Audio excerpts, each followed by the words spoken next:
Hello and good afternoon, everyone. Welcome to a bonus episode of Double Barrel Gaming Presents. I am your host, Mr. Boomstick XL, and this is my fifth live stream this week, and it's not even E3 yet.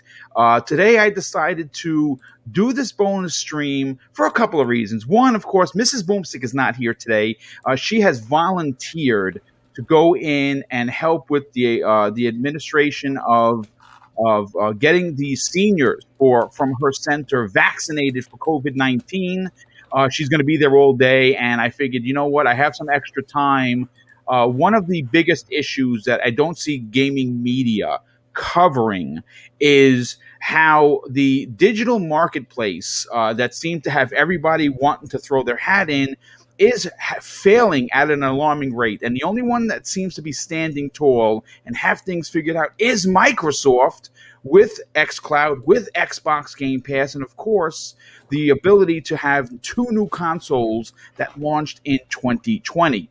And we're going to break down exactly what it means that Stadia is DOA. That Luna just lost their CEO and what that means. Basically, I think that the service is on life support at this point. Apple Arcade, which really isn't challenging the home market, but I still think it is not as relevant as Apple might or may have wanted. I know my brother Neo Mental is a fan of it, and he's going to have a lot to say about that. But the question I'm going to pose to the chat and, of course, this incredible panel is, has Microsoft already won the digital service war? And the answer is, I think that they did. But let's get into the introductions first, and then we will get right into the topics. Just so you know, the show is only going to run about an hour and 15 minutes from top to bottom because it is just the one topic. And hopefully we get a lot of people to tune in and actually enjoy this conversation. We'll start with someone that I'm podcasting with for the first time. Reached out to me the same way I reached out to Mooch many, many moons ago. And that is CMBR. Ray, welcome to the program, brother. Thanks so much for joining us. Well, thanks so much for having me, Boom. It's really great to be part of the discussion today. I'm really looking forward to the topics and really looking forward to talking with the panel. So thank you guys for having me part of the show. Well, thanks for being here. And again, if you're unfamiliar with who CMBR is, he is now writing and has written an article for Zemi Games, the Constant Gamer website, theconstantgamer.com. If you are looking for quality publications, if you're looking for honesty, if you're looking for the way that articles used to be written back in the days where, yes, the journalist or the writer does pose their opinion, but also brings fact into the conversation, I think you definitely need to check out theconstantgamer.com, where Ray wrote an incredible article, and we'll talk about that on the outros back end. Next up, you know this man. He is my brother. That's right, my real brother, Neo Mental. Welcome to the program, bro. How you feeling? I'm good, brother. I'm good. Thank you for having me. I'm your favorite non-podcaster. Enjoying a nice, lovely Saturday in the rain. Happy it's not snowing. And looking forward to having some chat with some good people. Well, it's great to have you a part of the show. Obviously, you're going to bring your knowledge of gaming. You've been gaming as long as I have. You're certainly not as old as I am. Close, but not that old. You old bastard. Yeah.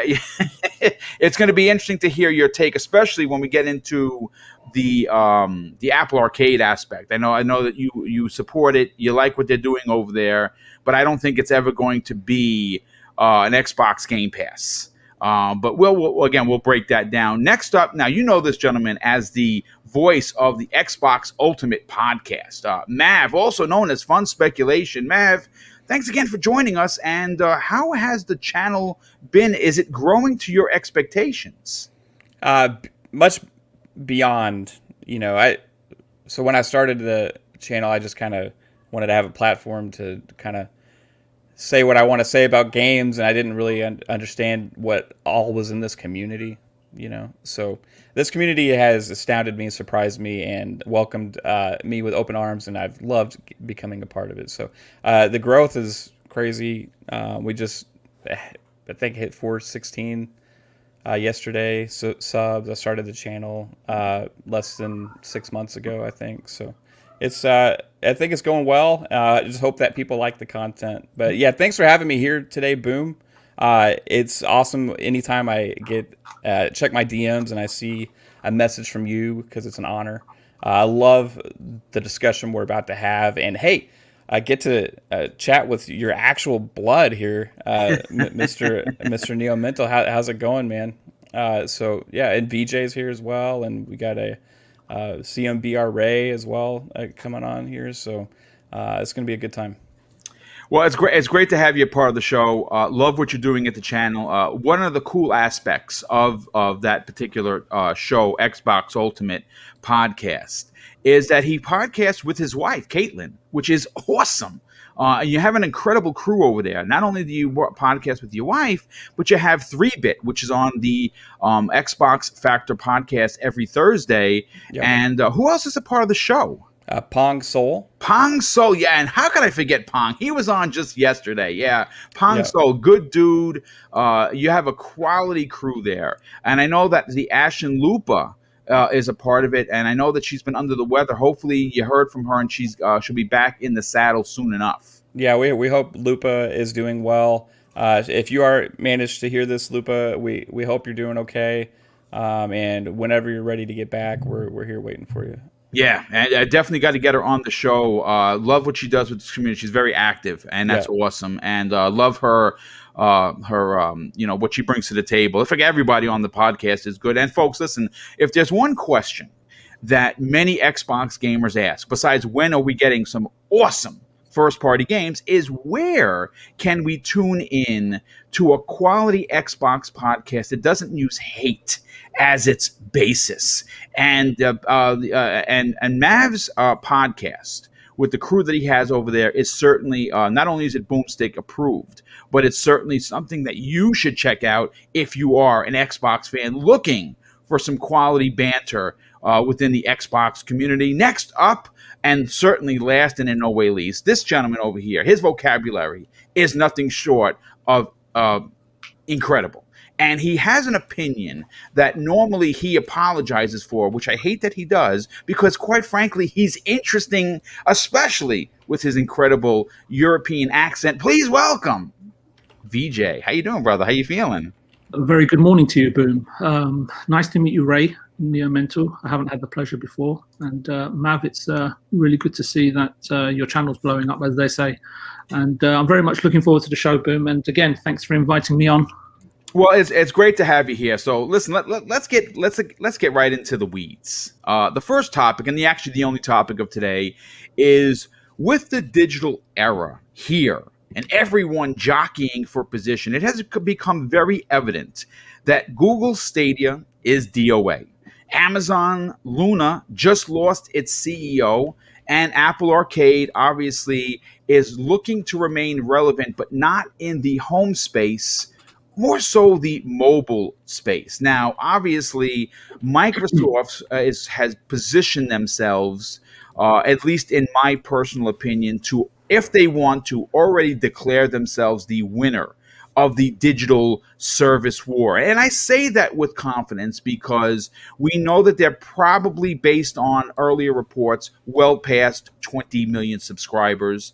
Obviously, what's interesting, and I think the real exclamation point of the conversation, is they did that with no monster AAA bombs, meaning that they did that without a new Forza. They did that without a new Halo or a Fable or a Perfect Dark or an Avowed and whatever else we're going to be getting from the 23 first-party studios that houses 35 teams. And that's pretty impressive when you look about it, because, for the longest time as gamers, one of the biggest complaints, or if you want to look at the rebel-rousing community, Xbox has no games. And somehow or another, they amassed almost 20 million subscribers to a service that is the greatest thing since sliced bread. But I kind of want to just bring us back to an article from February 5th of 2020. Now, this article, Phil Spencer sat down with the technology publication called Protocol. And I don't want to say he got a lot of slack, but he certainly had a lot of eyes on what he had to say. So here is his quote, and I'm going to get the opinion of the panel before we get either further into why these other services have failed. And Phil Spencer said this: when you talk about Nintendo and Sony, we have a ton of respect for them, but we see Amazon and Google as our main competitors going forward. That's not to disrespect Nintendo or Sony, but the traditional gaming companies are somewhat out of position. I guess they can try and recreate Azure, but we've invested tens of billions of dollars in cloud over the past decade. And I'm going to start with CMBR for this. You did some background research before the show went live. When you hear Phil Spencer say this, he got a lot of slack. There were a lot of people saying that that was a public attack on both Sony and Nintendo, when I don't think it was. I think he was being brutally honest when, of course, when you look at the three bigs, meaning Nintendo, Sony, and Microsoft, there's only one company that's ready for the next level when you talk about cloud gaming, and it's Microsoft. First of all, what were your thoughts on Phil's commentary on this? Yeah, thanks, Boone. That's a great question. And I agree with your assessment that it seems a little unfair to say that he's taken a pass or a dig at Nintendo and Sony there. The way I read that is exactly the way he said it. He's looking as the head of Xbox 10 years down the pipe. Like, where does our business need to be in 10 years? And how do we get from where we're at to where we need to be? And Microsoft has made the investment decision and sort of the shift into a subscription revenue model for their video games business. They really want that recurring revenue. Recurring revenue through subscriptions is valued higher in the stock market. So companies that are able to sell their software on a subscription service are valued more favorably than companies that are doing point of sale revenue. And when Phil is talking about that, he's looking into the future and he's saying, who could compete with us by distributing video games over the internet through a cloud infrastructure 10 years from now? And I mean, the obvious answers are Alphabet or Google and Amazon. They have that infrastructure. They have those server farms in place worldwide to be able to deliver video games in that manner.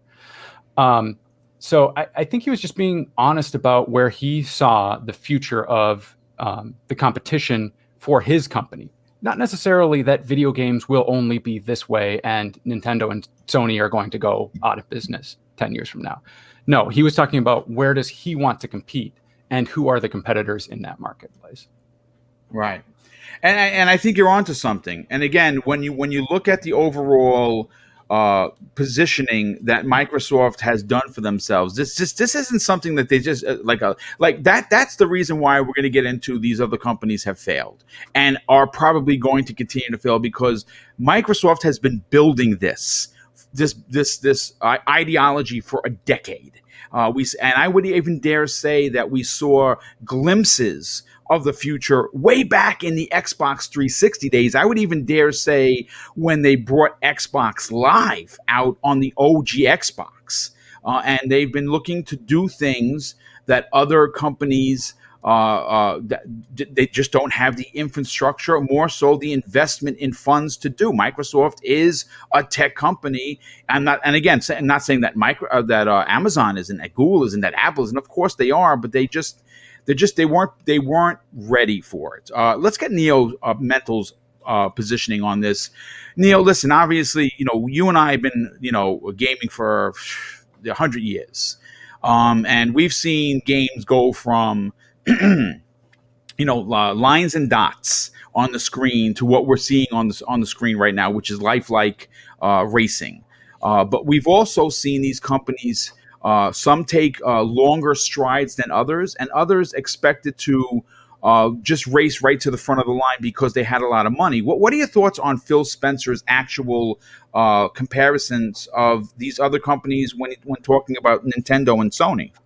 I mean, I think he's right on he's right on the money. I mean, Nintendo and Sony don't have the infrastructure in place to really compete at the level that Microsoft's going to be able to. I mean, even with Apple's running, part of their servers are on AWS, and part of their servers, I believe, are using Google. So at the end of the day, even with everything that Apple's doing, they don't have their own server farms and technology. So you only really have the big three. And at the end of the day, that's what it's going to be running on. If Sony does anything, they're going to be running one of the big three.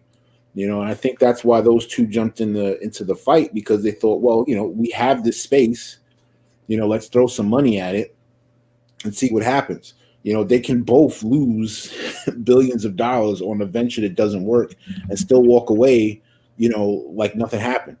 So I think Phil Spencer has done so much with the vision for Xbox, but more than that, it's really a collective vision on what Microsoft is doing. When you look at Microsoft as a whole, it's a way better company than Sony is. PlayStation may have the numbers for their games and stuff, but Microsoft as a whole, their vision, like 10 years from now, can you imagine them?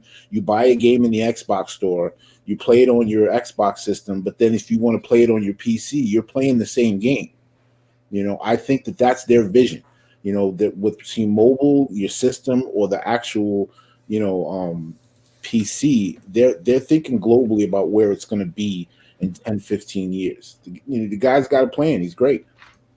Yeah, and I agree. And I again, we were talking about that, CMBR and I, earlier, about how Phil Spencer, besides being a tactician, besides being the head of Xbox, but besides being the right hand of Satya Nadella, he's a gamer, and I think he gets it. I think that's one of the things that he doesn't get enough credit for. I think people don't understand that and I think that's why he understands the community the way he does, because yes, he does have to make these decisions to cancel a game or not do a marketing deal because of the business aspect of Microsoft. But at his core, when he's going to make a decision, I think there's some of him, or at least a good portion of him, that looks at it from a gamer's point of view, and I think that is the big difference here. Fun speculation. Let's get your opinion on what Phil had to say during that article that he got a lot of slack, and even the media, who, I mean, listen, I'm not a media person. I'm just a freaking guy with a microphone. Big deal. I understood where he was talking about. I don't think it was insulting at all. I think that when you look at Sony doing a deal for the Azure server use for Microsoft tells you something. They have their ducks in a row. What are your thoughts on this? It's all about, you remember that 2013 tagline? The power of the cloud. Yeah, I sure do. It's all in the power of the cloud, baby. People laughed, right? People laughed when they showed Crackdown and talked about all that stuff, and somewhat rightfully so. Not a lot of that stuff had come to fruition in that last generation. However, what you're seeing is the cloud in general, and just business, and it's more than just with games. It's with everything. It's just taking over, right? Where you have the streaming services, all the subscription services. You have now you have companies like Take-Two Interactive talking about using cloud infrastructure for AI in their games and making different things happen. And guess who's behind a lot of this? Guess who the company is that had been touting that for so long, pushing that narrative? Microsoft. There you go. And so when they did that article, and they're talking about, okay, who is the competition or whatever, and in business you can't think about today or yesterday. If you want to drive your business forward, you have to think about what's coming next, what's the newest, especially in tech, right? You have to think about what's the newest technology, what's going to be available in 2 or 3 years from now. Same thing back when Microsoft put Ethernet in the freaking Xbox, and people were like, "What are they doing?" You know, they planned for the future. They planned for the future. Now, when they were talking about Google and Amazon, they were planning for the future. After that, it was after he said that Google Stadia became a thing and Amazon Luna became a thing. And guess what? They were prepared. They were ready. They had gotten ahead of the game. They had already developed this, got it out to where even Sony is using their servers. And guess what? Amazon and Google didn't have the gaming background, the passion behind it, or the head start that Microsoft had to really compete in that sector. Now, Google and Amazon, yes, still have the servers and all of that, and that's going to be a big part of those companies. But as far as gaming goes, like Microsoft's kind of right now, they've cornered the market there, and I don't know where it's going to head. But because they had planned for their actual competitors, and you can't say how much is Microsoft worth, you know.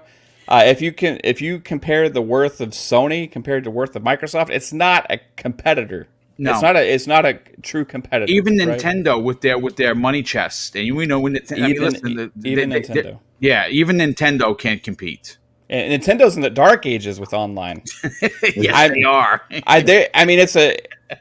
You have to make somebody your friend. You got to give your social security number. You got to say your mother's maiden name. You know, you have to go give them your blood type and then send the information on to your friends, and then they send it back. Hey, Nintendo needs to figure something out to get with the new age of technology with their online infrastructure. So to think they could even potentially compete with the future of what Microsoft was talking about, which is not just video games, it's business, right? They're talking about competition in business. Nintendo way behind in the online stuff. So Microsoft was dead on who their competitors were, and they were prepared. And we've seen it now come to fruition a little bit. So it's not over. You know, it's not over by any means, but you know, it looks like it for sure. Well, look, I mean, real quick, Sam Alton in the chat. First of all, Sam, welcome to the program, brother. He says this: net worth doesn't mean anything. Sony and Nintendo. Let's see, where is it? Where is it? Here it says Sony and Nintendo are competitors because they have a more cachet with gamers, though they're actual products, not how much the money they're worth. I mean, listen, Sam. I mean, obviously, thanks for being here, brother, and thanks for throwing a comment in the chat. I definitely appreciate it. I would beg to differ. I would say that we're not talking about market space popularity. We're actually talking about the cloud infrastructure, which is poor for Nintendo. It's dark ages, like Mav just said, no doubt about that. But Sony, I mean, listen. Sony just made one of the biggest changes that set the internet on fire. You had people jumping off buildings, virtually, because they were so upset about PC gamers now getting first party exclusives. And why is that, you think? Jim Ryan told you why. Because the PlayStation community is not enough to keep making these AAA bombs. So they're going to have to change. Now, are they going to pivot to the point of a Microsoft and give you an Xbox Game Pass Ultimate kind of a deal for $15 a month? No, you're not going to do that. Their big change was, we'll put a game in there, a new game like Destruction All-Stars, right, for a month, and then we're going to pull it. But if you want to still play it, it's $20. Which is, I think that's gonna be the effect of what Sony is going to do. They still have to sell $70 games to you. That's what they're going to do. But thanks, dude, Sam. Appreciate the comment, dude. Thank you so much for that. VJ, I want to get your opinion on it. I saved you for last because you always say the best for last, and that's what I like to consider you when you bring your incredible knowledge to the show. And I definitely appreciate that. look, we're not saying, and I'm not certainly not going to come on this program and say that that these other companies can't get another shot at it. But I think that they've spent millions upon millions of dollars and failed. Again, Apple Arcade, they're doing their own thing, kind of like Nintendo, kind of walking to their own drum, and we know where their money comes in from. But Amazon and Google were the two big ones, and it looks as if they're dead on arrival. What are your thoughts on? We'll get to that point, but when talking about Phil Spencer, I think he did something in this article that probably took a lot of balls. He went out there and he spoke the truth. And I think that a lot of people took it like he was taking digs. Was he taking digs, or was he just saying, hey, listen, we're not worried about Nintendo and Sony right now. We're doing our own thing. Since I've been on social media, Boom, and on your show since last July, I think from what I've seen, given the general reaction, I think that I would like to see Phil in the future keep his thoughts and his counsel close to his chest rather than speak about other companies publicly, especially if his sentiment is at risk of being misconstrued. And you know the media better than I do, Boom, and they love to misconstrue or misrepresent or add information or knowledge or comments that never existed in the first place, right? And you're pretty familiar with that. And the other thing I would say, especially in business, it's never smart to stir and alert the competition. I'm not saying that's Phil's intention, but you can understand how people will take it, right? They're very reactionary these days. People are very trigger happy with their thoughts in general. So, I mean, regarding sort of Xbox's sort of unchallenged head start, as I've previously mentioned before, and I've just been hearing the other panel members and some comments in the chat, and I've said this on the show previously, the ones that lead or pioneer the way forward more often than not provide significant guidance and insight for those that follow. And I would ask, Netflix for their thoughts with over a decade's head start on the nearest would-be competitor, and they're already catching up to them. Why? I guess, as far as I can tell, delivery methods are not a hidden technological secret, as far as I can tell from a layman's point of view, because I'm the last person to talk about technology. But what is important, fundamental, if not king, it's IP and engaging content. And Microsoft are making strides in that. But I'm not going to cannibalize the next topic, but I think I'd like to sort of preface it with some other comments, if I may, Boom. By all means, go ahead. So Mav mentioned something that just stirred me, was what's coming next and about competitors. And then I suddenly just put myself in sort of Phil's mind and looking at the situation prior to the events that have actually occurred. And if either sort of Luna or Stadia, from Phil's perspective, given what it's taken to get Game Pass where it is, if they had a 10 to 15 year project, I could understand and respect the logic from a business vision and planning perspective. It's definitely not something for the light-hearted or whimsical. And given sort of Google's and Amazon's sort of visible game plan to sort of try and sort of reach the top overnight with, from my perspective, with no real thought or understanding or perhaps truthful acknowledgement of what it actually takes. And this is not something, I'm labeling it a big company. It's to any kind of business at any point in its inception, or even an established business. And these mistakes happen more often than you realize, happens on a daily basis throughout companies, all to different degrees. So if I'm Phil, I'm thinking, right, okay, what company really has the appetite or stamina and wants to invest over 10 or more years for potential long-term results? If you look at the gaming industry at any level or any point of entry, it's a risky, cash-intensive, time-consuming investment with no guarantee of a return on investment. It's a hit or miss business. And I don't mean to sort of teach everybody to suck eggs, but we all know this. But I thought this is important to sort of point out in terms of the next topic. And I would go back to point to I think it was Days Gone, Dreams, and Death Stranding, 3 excellent first-party games that were investment heavy, but with very poor performers. And more telling is that was over a 10-month release period. And I'm pointing to sort of Sony, Sony's bullets, for example, not penetrating on occasion, but Amazon or Google have no bullets whatsoever. Yeah. And with history and with current evidence on hand, it begs the question, were Amazon and Google ever properly briefed by their management or their leaders of this particular division and prepared for this industry? Both seem to me like a boat just sort of drifting off of a pier, bereft of an engine or a rudder or even an oar. So especially in an industry where currently hardware sales, I think, Boom, and you've heard me say this many times, are still of very much paramount importance, especially when software sales, licensing fees, and we talked about this not last week, the week before, peripherals are the $2.2 billion industry just in the US alone, are where the true profits lie. Just go back and look at Sony's, pretty clear-cut and transparent financial results, right? I think it's the best in their history, right? For a quarter or for an annual period. I can't remember exactly what.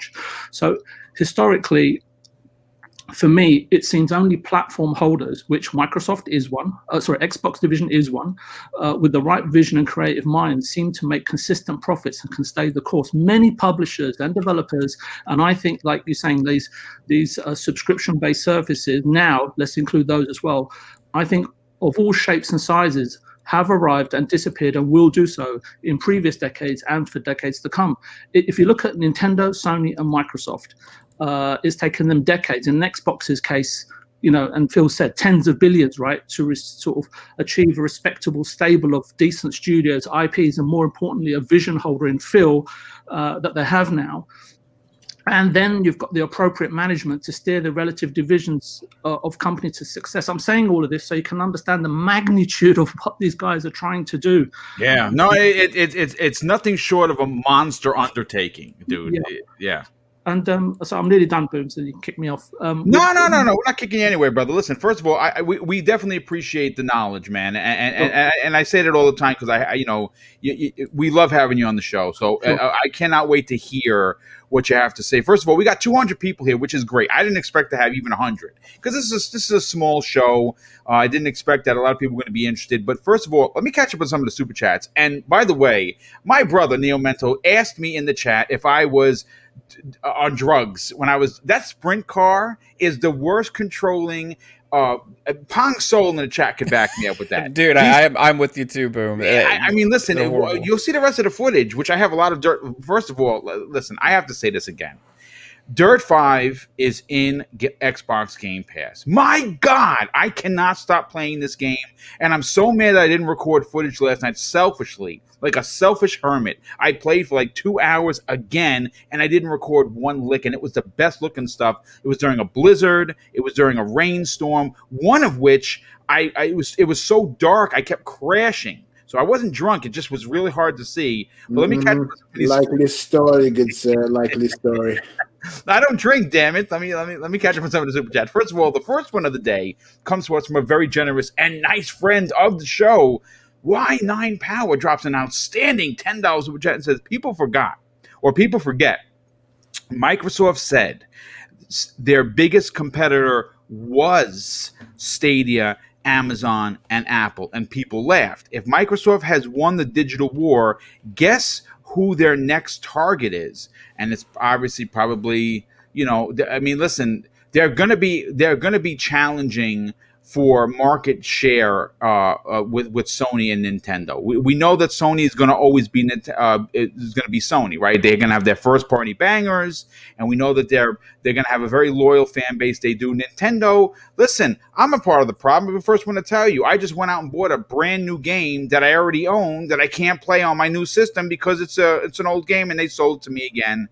And what did I do? I ran to the store like an idiot. I bought it and I smiled, right? So it's Microsoft is doing some things that for me as a fan of gaming, just they really have put the customer first, and I love that they're doing that. The next super chat is a very generous $2 super chat. Comes in from JC Claramore, drops an outstanding $2 super chat and says, off topic, Final Fantasy remake in Xbox, PlayStation Plus. Yeah, that's a big get, folks. If you didn't buy the Final Fantasy VII, you can get it for free if you're a PlayStation Plus subscriber. That is pretty dope. That's a big game, folks. That's a big game. And what that tells me is that the Xbox version is going to be mentioned sooner than later. I think much sooner than later. And I have a feeling that Final Fantasy VII Remake is going to show up in Xbox Game Pass.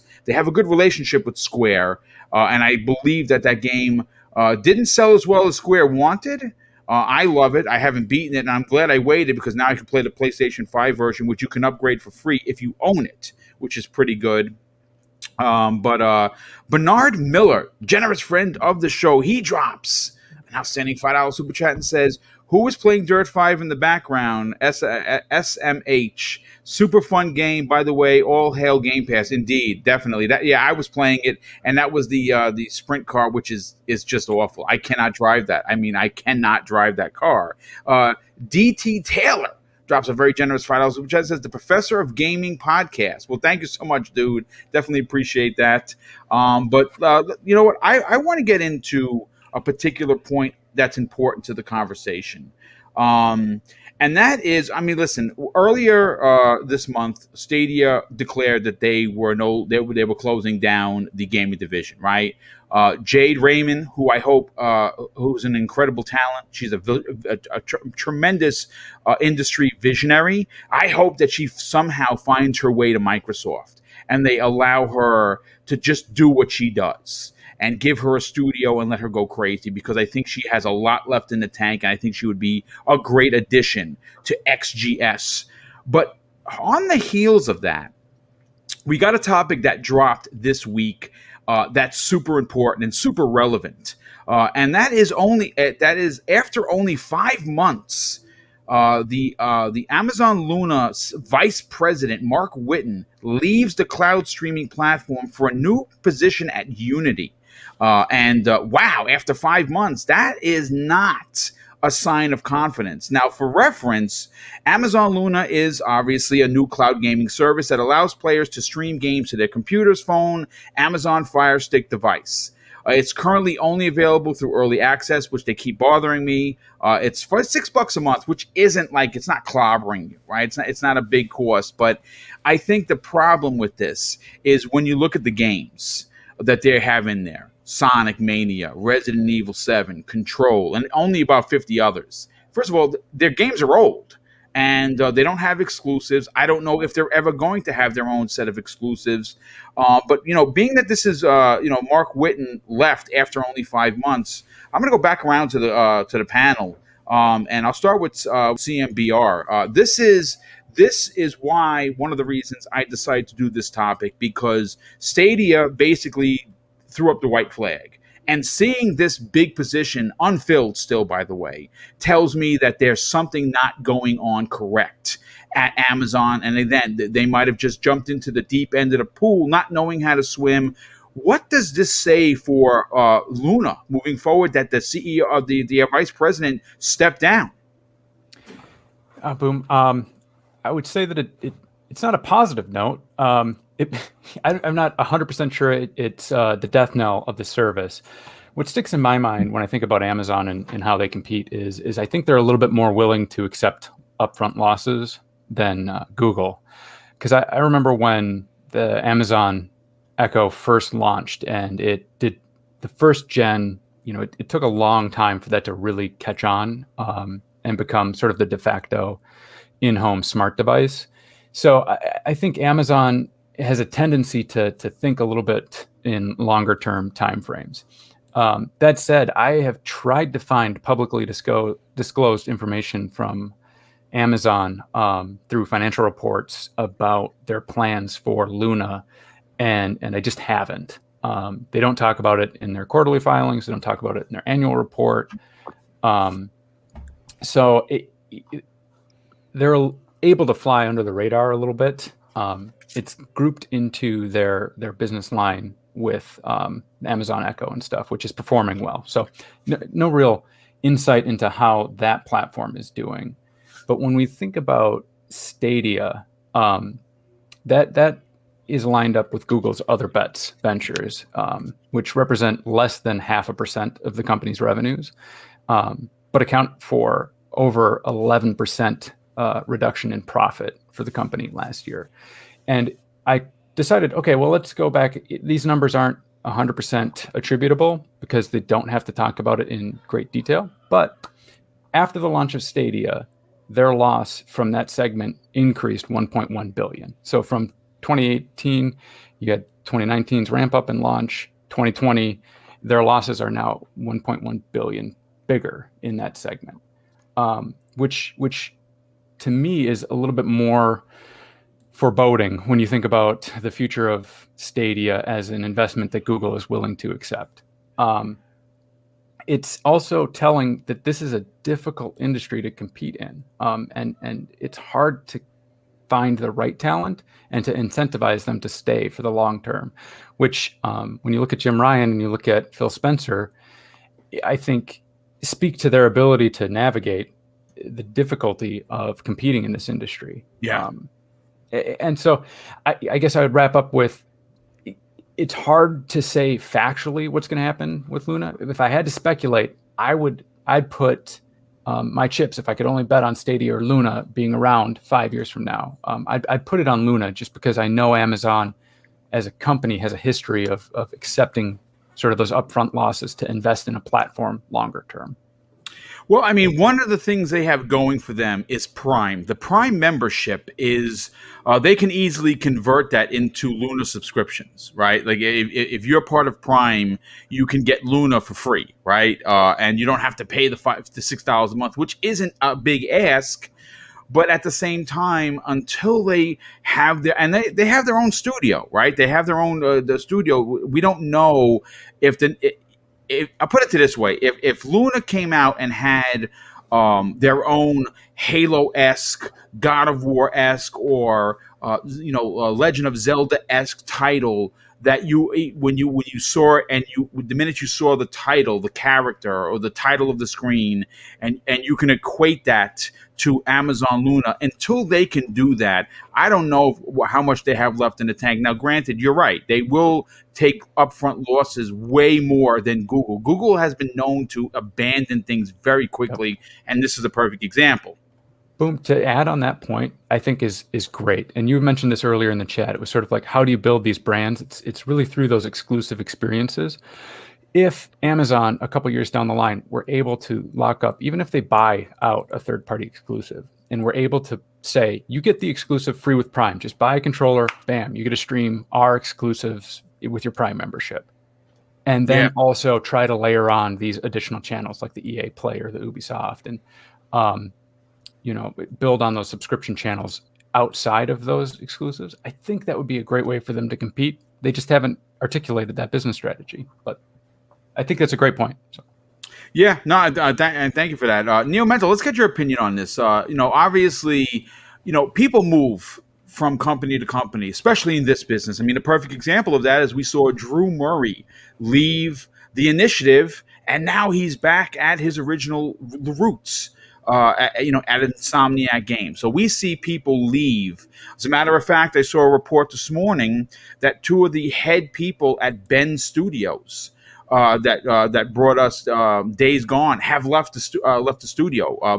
Both the creative director and the head of that division. So that's not good for them, but their company's going to be fine. This, on the other hand, is I think a bit more telling. When you saw the story of the vice president stepping down after only 5 months, what does that tell you? And if you were an Amazon Luna customer, would you be concerned? Well, I mean, yes and no. When you look at it from the standpoint of business, right? We love video games. It's like, it's like you watching your favorite sports team. You're like, all right, go team, go, all that stuff. But at the end of the day, the entire video game industry is run by these corporations, and everything is done in a boardroom, right? So Bezos just stepped down, right? So whoever's coming in may have a different vision, and where he's at might not be where they want to be, without knowing a lot of the in particulars, I mean, I'm not really a fan of the streaming stuff. I think they're not getting it right. I mean, we've seen these streaming companies come and go. You know, you had Ouya and all this other stuff. I don't think these systems can be just straight streaming. I think you need something other than just that. You need to have, you know, just regular games. I mean, I don't think a lot of the infrastructure for a lot of the consumers is at where it needs to be for it to be successful mainstream. And I think that that's probably where their fight has been, is trying to bridge that gap. So, you know, I would be concerned because now that you have one vision gone, my concern is going to be what's the new vision, because someone's going to come in and do something else. Yeah, you're absolutely right. I mean, some people are here talking in the chat. I saw a lot of comments about Tencent being in the shadows. I didn't bring them into the conversation because people are starting to catch on, and I don't think that. I mean, again, right now, this is not the conversation is mostly U.S. based, meaning that, you know, we're talking about what's going on here. I don't think I think Tencent is something that you have to keep an eye on. I don't think that they are relevant to this particular conversation because they're not doing a streaming service per se. They're investing in many avenues of gaming, whether that be buying companies outright or just, you know, investing into their like they did with what did they recently give money to? It wasn't Bungie. Bungie's Epic. Yeah, the Epic. I mean, it's certainly something to keep your eye on for sure. We had a super chat come in from Regulator 951, generous friend of the show. He drops an outstanding $2 super chat and says, "This summer, PlayStation 5 games will go full throttle." I'm not sure what you mean there, brother, but hopefully that means that we'll actually be able to save, put memory cards into our PS5s, which we might bring up at the end of the show. I'll see if we have enough time. But hey, Boom, I just want to add something to that. Sure. I think that Tencent is actually a threat to be looked at, because I think that they're taking it from the standpoint of, you know, let's get the infrastructure. Because again, that's the reason why I'm looking at Apple. Like, Apple owns the infrastructure, so even if they don't make any games, they're getting a cut off all the sales. You know what I'm saying? They're making money just to have the store. You know, and I think that is where Tencent's looking at why they're buying what they're buying. Because I think that there was a rumor a while back that they were looking to buy one of the telecoms. So I mean, you know, I think that they're just laying their groundwork out and not being vocal about it. And I think that's the person. Yeah, they're being very coy about their investment for sure. Yeah, that's the person you worry about. I mean, and again, people, this is not the first podcast to talk about Tencent, and that we should be concerned for sure, no doubt about that. Fun speculation, Mav. Let's get your opinion on this. Obviously, we're going to get everyone's opinion on whether Microsoft has won, and have they done enough to be considered the winner towards the back end of the conversation. But, you know, obviously, we're talking now Stadia declaring the white flag, and now the vice president stepping down after only 5 months sends a real bitter message. And for me, it's a message of no confidence for someone to step down from that position. You know, they're making some bank at being the vice president of the new gaming service that they're looking to push. And granted, yes, they can turn subscriptions from, if they wanted to, involve Prime, which you can do a lot with Prime, right? But I think that they want to see the same success that Microsoft is having. I don't know if they're going to reach that. What are your thoughts on the vice president stepping down? Well, real quick before I get into that, I want to comment on the PlayStation games going full throttle, if you don't mind. Yeah, but by all means, go right I have ahead. a thought of what he means. I think he's talking about, they're cranking up that fan speed, so you can really hear the power. Yeah, you're really going to be able to hear the power, full throttle, running overclocked, and then also, hey, those games come into PC. You're really going to see a lot of full throttle PlayStation games as well. So, all right, going back onto Mark Witten, right? So. Mark Witten is a like titan in the gaming industry. Like he's one of the guys that like kicked off Xbox Live, right? So he has a lot of influence in the gaming industry over the last 20 years or so. And it is a loss for him because he's probably the biggest influence on what Amazon Luna is. As far as I bet most of it came from him and his teams deciding on making all those decisions and coming up with the plan. But you know, he's gone now. So I don't know if it's necessarily as it could be with all the shakeup at Amazon. He's just not feeling it. It could be that Unity came in. They're like, hey, we need some more leadership right now with the direction that we're going. So they made him an offer he couldn't refuse. So as far as I wouldn't raise any I wouldn't be raising the white flag if I'm Amazon now. You have a lot of potential there with their cloud services, but what they're missing is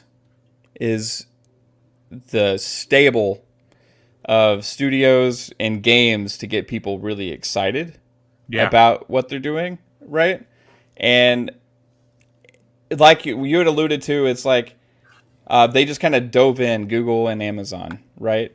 Where Xbox, they had a foundation in gaming, and when they originally created the original Xbox, it was from guys within Microsoft that had a passion for it, that was pleading to them to, hey, let us do this, right? They had to convince them to let us do this and get into the gaming industry, and it was developed out of a passion for gaming, right? Not just, hey, we see streaming is going big, we want to invest in streaming service for gaming. How can we take advantage of this market that's exploding? And that's kind of like where Amazon and Google's mentality is going. It's like, how do we take advantage of this? How do we? Which you can say for every big company, right? But with Microsoft, there's been a foundation there that was founded by one of those people was Mark Witten, right? So. That's very interesting. I actually didn't even know that. Yeah, so he was with Xbox. He helped kick off Xbox Live. He's one of the shapers of Xbox Live. He is very influential with Xbox, and now he's been in the gaming industry for a long time, moving around. You know, he's been with Amazon now for I think 5 years or whatever. Now moving on to Unity. So it's just. I remember when was it Amazon that bought the Killer Instinct guys, right? That made Killer and Instinct. That studio no longer exists. So they've made like some investment. They have some games that some people are kind of excited about, but like, you know, if you compare it to what people think of as gaming, right? When you talk about other platform holders, you know, they're missing their own IPs. They're missing their own history of things to fall back on. This excitement of new things to come. And instead, it's just a service. I don't know how successful you can be diving into the gaming industry when all you are is a service. Yeah, that's the truth. So we'll see where they go from here. Maybe it's a sign of bad things. Maybe they're looking for a different direction, or maybe he saw a better opportunity somewhere. But they have a lot of things going for them with the Twitch integration, with how successful Amazon is with that, and all that kind of stuff. So they have a lot of chances to get this right, and I think they're going to stick with it way more than Google would, like you guys were saying.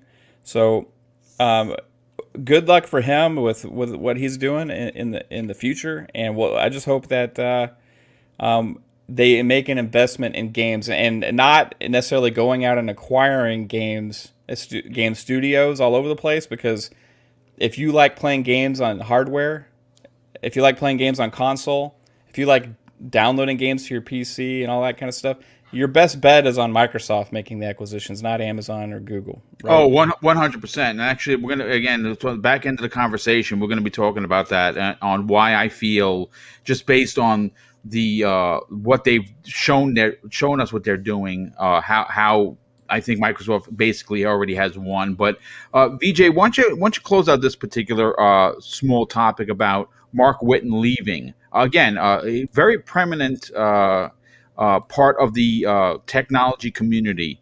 After 5 years, he's been with Amazon for a while, but after 5 months only since Luna started, for him to step down, it says something considering his background. For you, is this I don't want to say white flag, but is this concerning? VJ, are you there, brother? I think I put VJ to sleep. No. I was laughing in the background when you said small topic, Boom, and I didn't want to be heard because you know me, right? No topic is small for me. So. Well, go crazy. That's what we have you here for. I believe that Unity, right, is the place where Mark Witten has left, right, to go to. That's correct. Yes. As in Unity Technology, which includes the Unity engine. And I just did a quick check, and I was pretty certain it was John Riccatello in charge as the CEO. And I actually had a really good friend from Ubisoft, and left a really good position there to go to work for Riccatello. My good friend Dr. H. He's an exceptionally smart and intelligent human being. It reminds me of the time when he was co-founder at Elevation Partners, and I believe his equity firm at the time, or he was a founder of it, put in about $300 million into Pandemic and BioWare, only to then rejoin EA, I believe, as a CEO, and purchase Pandemic and BioWare for $850 million. Nothing untoward or a conflict of interest there. Then, so if you take a closer look at Riccatello, his name was bandied around a lot when I was in the industry. He is someone that's always planning something, and I can understand when he comes knocking for you, it's a different type of knock, often with a persuasive and potential back-end payday attached somewhere down the line. Therefore, I can understand why Mr. Witten leaving Amazon's Luna's division for Unity Technologies, and more so for someone who has a clearly defined plan, a vision, placing the right people in the right positions on the boards, on the chessboard, so to speak, keeping to a schedule and a reputation of consistency of execution, consistency in his execution to a very high degree. And again, then that should answer your question: does or did Amazon for Luna, Google for Stadia, etc., have any of this in place, any sort of foundation to any significant degree? And I think the answer, as it stands right now, with current evidence on hand, is no. So again, I say, what conceivable chance does Stadia and Luna really have with a poorly conceived plan, as far as I can see, impoverished knowledge, a wobbly foundation, poor choice of recruited management, with a propensity to jump ship, Mark Witten with a vision plus the ability to execute, and I think that the business plan that they had put down was unachievable, given the targets and the growth plan. And did anyone believe that they either of them were going to have some sort of Cinderella run, or an outcome? I don't think so. So, for me, and just looking at Phil Harrison's comments, right, when I was thinking about this, is when he sort of point to ZeniMax as a key reason for causing a dent and stunting Stadia's growth, and now seemingly ominous demise, as we're discussing on the show. And I said to you this privately, but perhaps the ZeniMax's $7.5 billion asking price, even though it looks huge, and the subsequent sale of it, obviously for ZeniMax benefit, was driven up by perhaps at least two, perhaps three parties bidding for the company, and that's normal. But whatever the case may be, the truth of the matter is, for me, that the acquisition itself, along with the several iconic pop culture IPs in tow, has fundamentally circumvented and prevented Amazon and Google's short-term goals and long-term plans. If they had any worthwhile plans, for me, that were worth their weight in gold in the first place, which from my perspective they did not, because the philosophy is wrong, and they entered the sort of the industry with eyes wide shut, as far as I can see, and I can expand on that, but I know that we're on a time limit here. But to Ray's point, both may be around, for the interim period or for the next 4 or 5 years. But for me, they're going to be on life support for the foreseeable future. Yeah, no, I absolutely agree. And of course, great point as always. JC Claramore drops an additional $2 super chat and says something very funny. KFC and Soldier Boy consoles, LOL, be very afraid. Yeah, indeed. I cannot wait to see what he brings to the table, Soldier Boy, with his hack console. But listen, we're coming to the end of the show, folks. And obviously, I sold this as a 60-minute show, but I do want to get everyone's final opinion on the big question of the show, and that is, has Microsoft already won? And look, I say that with a bullishness, and not because I'm an Xbox fanboy or I have Phil's phone number in my back pocket and we talk on a regular basis. I'd like to talk to Phil. Maybe one day that will happen, but you have to look at the core investment Microsoft has made over the course of a decade. And most recently, their investment in $7.5 billion for ZeniMax and Bethesda, right? If you look at just what they have done, and as a fan of the brand, right, as someone that watches closely of the entire industry, but more so Microsoft, because it is where I lay my head at night. We can hearken back to E3 2018, right? Pre-show, they had 6 studios, folks, and they were choking. This is why they had so many second and third party deals, exclusives going on, because they could not keep up with making games for them, for their own console, their own brand. And that was a problem. And we know where the leadership failed there, right? The reason why they're succeeding is because of Phil Spencer. There's just no doubt about that. But post E3 2018, with the announcement of the 5 studios that they purchased and the creation of course, the quadruple A in the initiative, and then all of the acquisitions they have made since, of course, now with a total of 23, tells me that their investment into the brand is at an all-time high.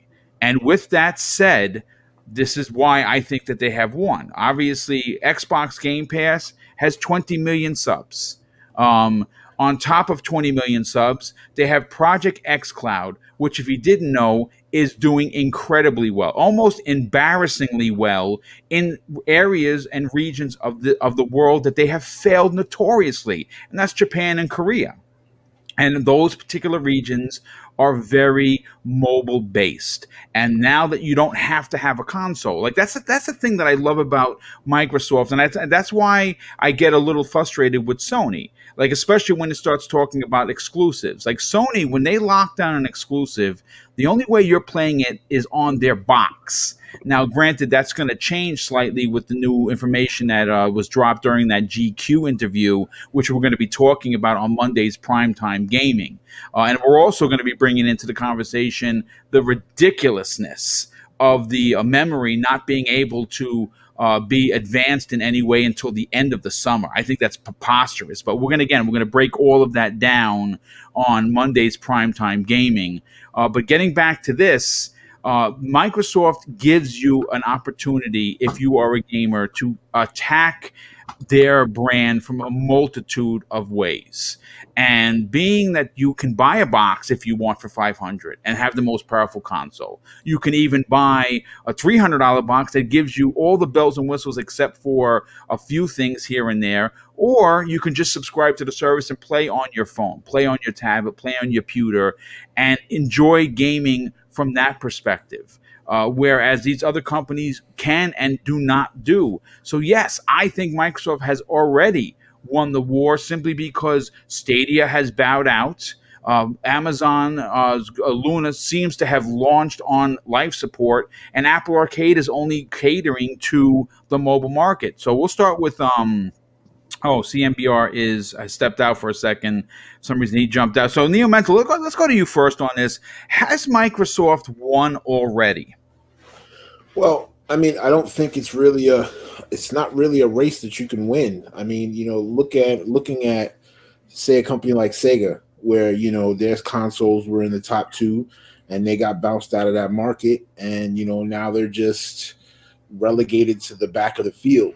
I think missteps can take you from at the start of the pack to the back. It's a constant run to be on top of this technology. And look at where the industry's been in the last 10 years. Like, technology is changing, in quarters, not even years anymore. Like, it's a different landscape. So that landscape is going to continue to change. I think Microsoft has really positioned themselves to be a market leader. And I think that that's, really the vision that you need to have, because, you're talking about multiple platforms and multiple positions that you need to now worry about.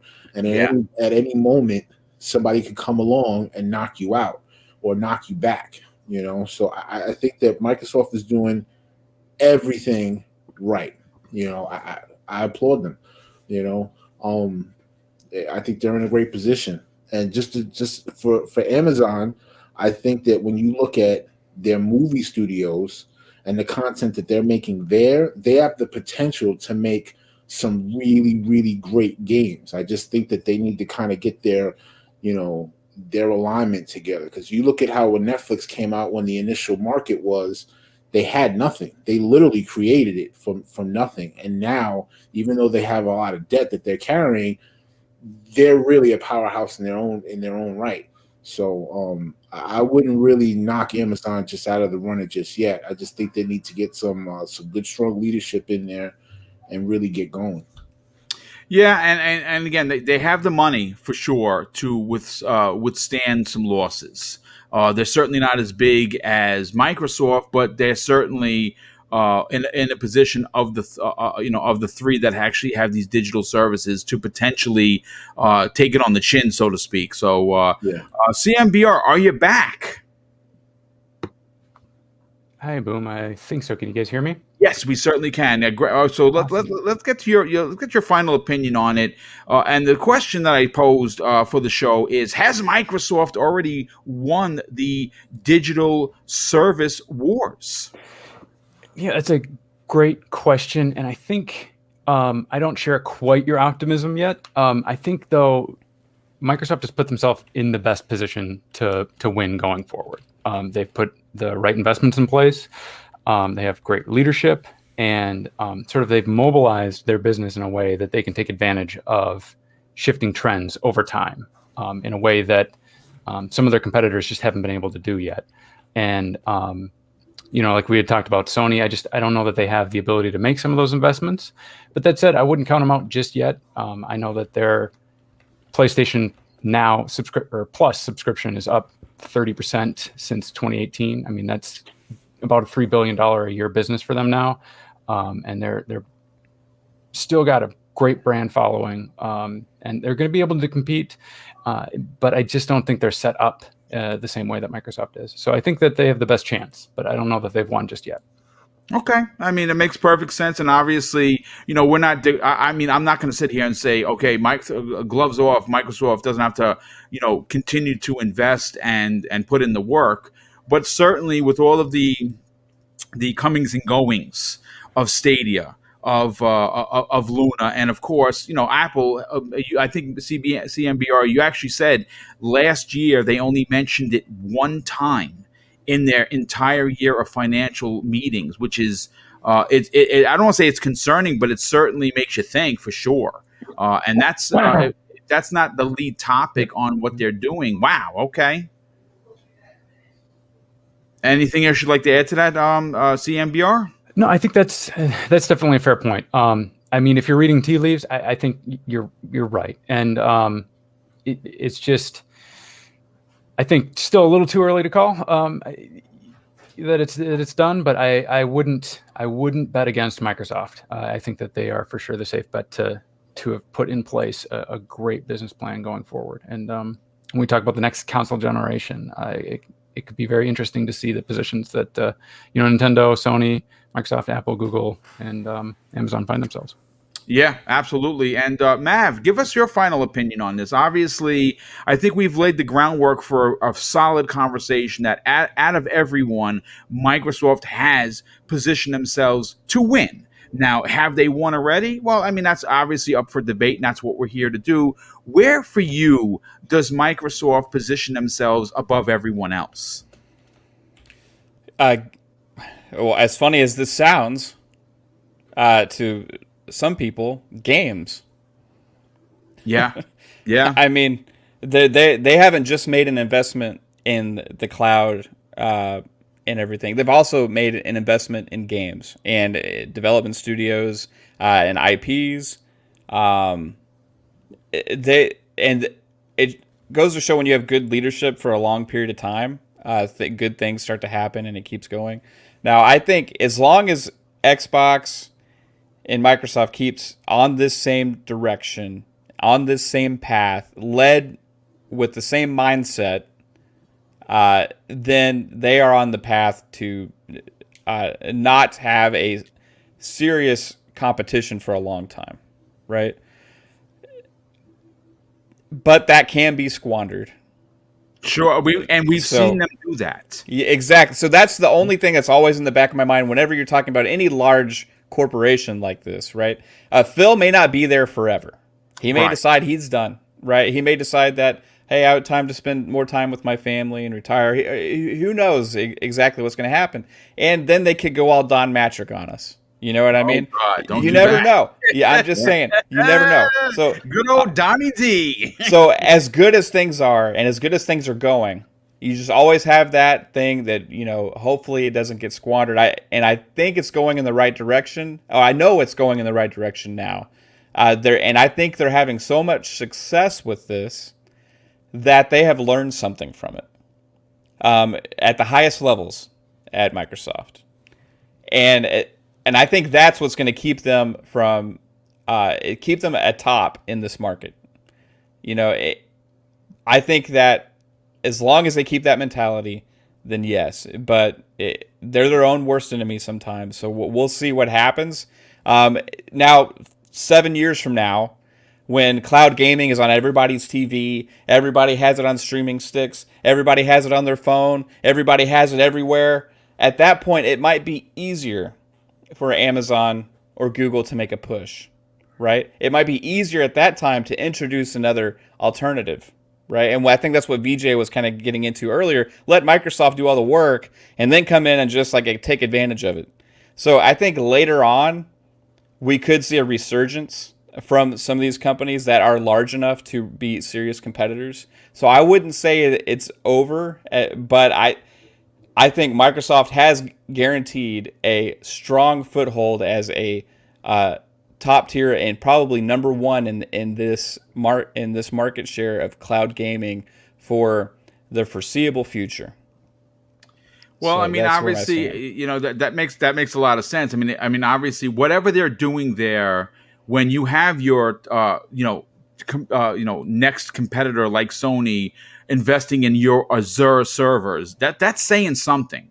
And obviously, they won that big contract with the United States government for the military, which is ridiculous. Yeah. And it seems like it's all green for Microsoft. But a great point, as usual. VJ, why don't you give us your closing thought on this based on all of the information that we have all put down? And I think everyone really brought it today. Has Microsoft positioned themselves to be declared the winner? VJ, are you there, brother? Sorry, Boom. Yep, I'm here. Sorry. Okay.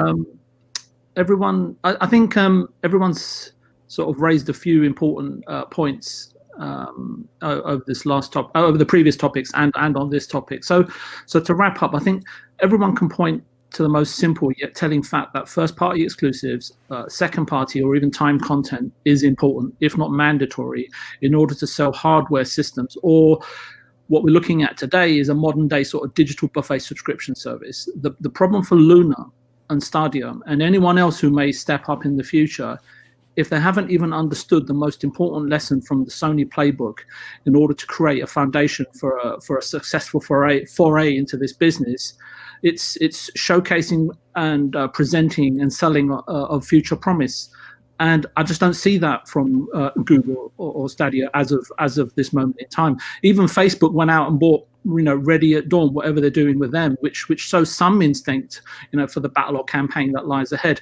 And I would sort of humbly suggest to Amazon and Google execs, they should go watch, the indie game. I think it's the indie game movie on Amazon, or the Raising Kratos documentary, which, watch it more than once and they may learn, they may teach them a thing or two.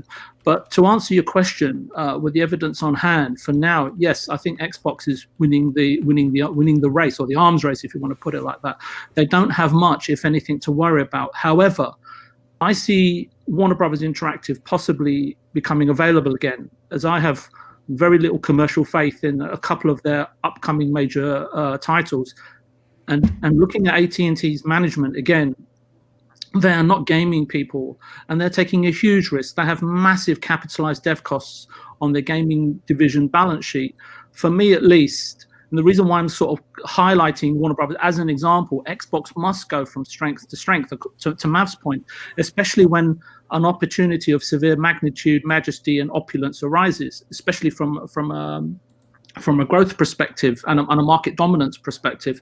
For me, that can either cement Xbox's position, or alternatively, it can bring another competitor or one of these other competitors front and center. What I am echoing is something that Neo Mental sort of mentioned already: missteps, and there is absolutely certainly no room for complacency. And I concur with Mav that Xbox can be their own worst enemies, depending on who's navigating the ship at any or the oil tanker at any specific point in time. And the competitive and strategic landscape can change if you take your eye off the ball, so to speak. And we've seen it happen time and time again.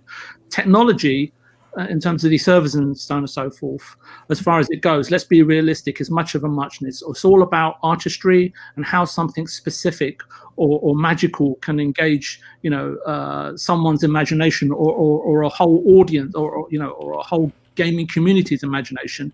And for me, the big three, Nintendo, Sony, and Xbox, have that in abundance. But then again, the next big game-changing IP can come from anywhere, and that, as Minecraft for me has done that for Microsoft, and that, we say, is it really going to be one IP? Well, I think even something small can become very big and cause a fundamental paradigm shift in the future. So yeah, I think that there's no taking foot off the gas pedal, so to speak. Yeah, and I think you're right. I think obviously we have seen Microsoft kind of step in it a couple of times. They can be their own worst nightmare, and hopefully that doesn't happen. I don't think it will. I think they've learned from mistakes. But listen, folks, this has been a great show. Again, a smaller topic, maybe it wouldn't have hit on a regular one of the shows, but because I had some spare time, because Mrs. Boomstick is volunteering today at her center to make sure that the senior community that she serves gets their COVID-19 shots. I had a little extra time, so I figured, what, why the heck not? Dan the Man Cunningham, good and generous friend of the show, he drops an outstanding $5 super chat and says, "Thanks for the extra show, Boom. Now stop driving the missus nuts and out of the house." Nah. No, listen, Mrs. Boomstick is the biggest supporter for this venture of mine.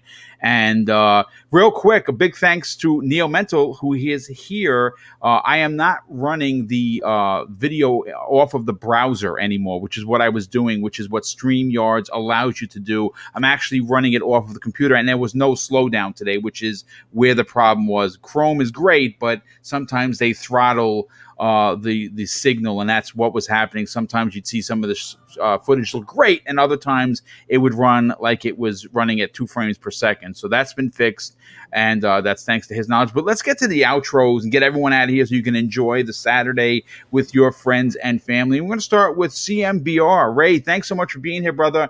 Why don't you tell everyone about what you got going on and where could people reach out and strike up a conversation on social media? Yeah, thanks, Boom. And thanks to the chat for hanging out with us on a Saturday. Thank you, Neo Mental, Mav, and BJ. It was great getting to chat with you guys and hear your perspectives. So another big thank you to Boom for hosting the shows and putting all the work into getting these produced for us. Just really appreciate it. I am now a contributor at theconstantgamer.com.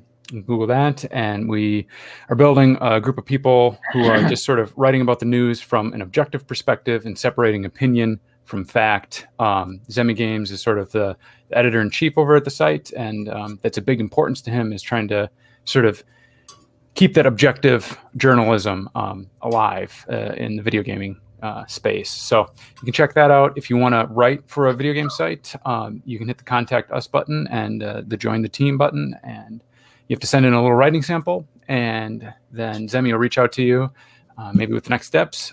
So we're just really trying to build a critical mass and be able to have enough contributors to the site so that we're constantly producing some solid content. Zemi just put out a great article about how to play games on a budget. So great money-saving tips out there for that. And then one of our contributors, Joe Repko, did a quick write-up on the recent PlayStation State of Play. So go ahead and check that out. And then I'm at Twitter at CMBR_Ray. So thank you again, everybody.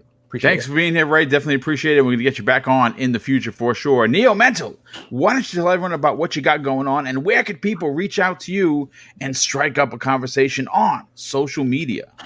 Well, I've got absolutely nothing going on. I'm your favorite non-podcasting podcaster. You can find me on Twitter, Neo Mental.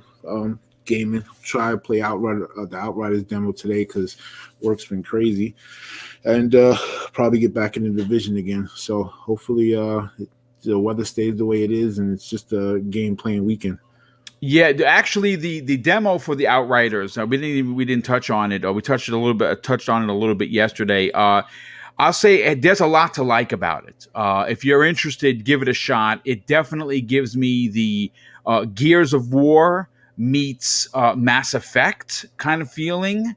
I do like that it's going to, each character is going to have their own power sets. I do like the RPG element. I do like the weapon system. It seems functional, not overcomplicated. The only thing I will say, and again, this is the demo, folks, is some of the facial animations aren't the greatest. It's certainly not the greatest looking game for sure. But I will say that you should definitely try it. Hey, listen, Z Black Rider, good friend of the show, he's here, and he drops an outstanding $5 of John, says, happy Saturday, gamers. Well, happy Saturday to you, brother, and thanks for the generosity. Yeah, give that a shot. For me, I'm buying a day one. It does hit a lot of the check marks for me as a gamer that I want, and it's a new IP, and I do like People Can Fly. I think that they're a great team. I'd love to see them join XGS, but that is for another conversation for sure. But Mav, listen, brother, thanks so much for being here. Obviously, in the future, we definitely got to get you and Caitlin on one of the shows together. But I'd like you to tell people about the Xbox Ultimate Podcast. I'd love to see you guys over there hit 1,000 subscribers in 2021. I think you deserve it. I think you are definitely someone to watch, one of the upcoming and important content creators, especially because you cover Xbox and because you have an outstanding panel. Tell everyone about that and where could people reach out and strike up a conversation.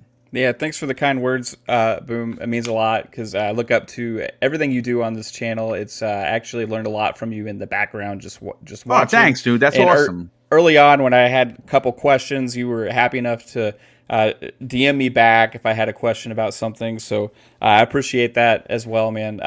So yeah, guys, you can check us out on the YouTube channel. It's called Fun Speculation, where we talk about Xbox with the Xbox Ultimate Podcast.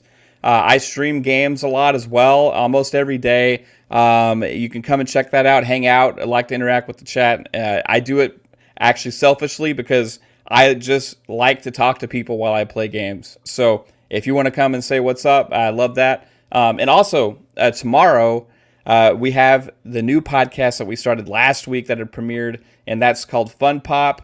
That is a pop culture, movie, TV shows, games, and more podcasts. And I do that one as well with 3-Bit. I don't know if he's going to be there tomorrow or not because he's feeling a little under the weather today. So shout out to 3-Bit out there. Get better, dude. I hope you're feeling okay. But yeah, we have a great time on the channel. I hope all of you guys like what you see. Just take the time to come by and check it out. We have a lot of fun over there. So Dude, I thank got to you. tell you, I love that idea. Again, right now, selfishly, because I'm such a huge MCU fan, my God, did anyone watch WandaVision? Oh, Because dude. holy H. Yeah. I mean, right now, if you are a nerd, listen, I don't know how many people on this panel or in the chat are sweaties. And if you know what that is, then you are a nerd for sure. But man, what a great time to be a fan of just pop culture, especially if you're a fan of the MCU.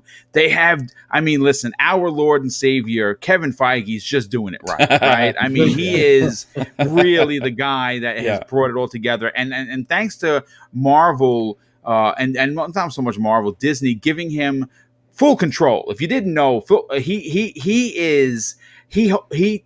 nothing goes past without his say so, meaning toys, meaning TV, meaning movies. Anything has to cross the Kevin Feige desk, and that's why we're getting such great things. But if you have, again, if like Neo Mental, even my wife was like, the first couple episodes of WandaVision were like nails on a chalkboard for her, and she's a big MCU fan. But now it's really like, wow, and we got to see Monica get her powers, Monica Rambeau. Photon for everyone there, buddy. Listen, hey, Boom. Yes, sir. The guts it takes for them to have such huge implications for the entire MCU in a show. Yeah, it's crazy. It's awesome. It's freaking awesome. We usually don't get this. It's always something separated experience, and it doesn't ever live up. But the production value, and I mean, if you go into the movies after this without seeing the show, you're gonna miss some key plot points. Yeah, like, it's a must definitely. watch. Well, listen, I think they just crossed like 100 million subscribers for Disney Plus. Yeah. There's a reason, right? There's a reason. But listen, anyway, I'm sometimes long-winded. My wife says it all the time, and so will my brother. Yeah, you are. Thank you. See, he said it. I knew he was going to say it. But listen, Mav, I hope that you guys have success with that, because a pop culture show is fantastic. You have a gaming show, which is great, but being able to talk about the MCU, Star Wars, DC, obviously this month, next month we got Zack Snyder's Justice League. I cannot wait to see what they do with that.